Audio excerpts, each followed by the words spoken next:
ரீக்கி ஹீலிங்கினுடைய சிம்பிளில் நீங்கள் மேலே பாருங்கள், ஒரு 1ஆம் நம்பர் போட்ட ஏரா ஒன்று கிராஸ் ஆகும். இதற்கு என்ன ரகசியம் அப்படின்னா, இன்றைய காலம், இன்றைய பிறவி, இந்த தருவாய், இந்த மூமெண்ட் ரொம்ப முக்கியமான இம்பார்ட்டண்டான நிலை. இந்த நிலையில் மட்டும்தான், இந்த சூழ்நிலையில் மட்டும்தான் நீங்கள் இந்த ரீக்கி ஹீலிங் கற்றுக்கொள்ள முடியும். மற்ற நிலையில் கற்றுக்கொள்ள முடியாது. ஏரா நம்பர் 2 பாருங்க.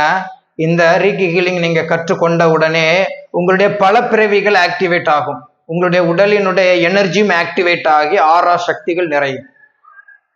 இந்த ரீக்கி ஹீலிங்கினுடைய சிம்பிள்ல 3வது ஆறா பாருங்க. இந்த ரீக்கி ஹீலிங்கினுடைய இந்த நிலையில இருந்து பல பிறவினுடைய முதல் நிலையை அடைந்து நீங்க சர்வ சக்திவானாக ஆகுறீங்க.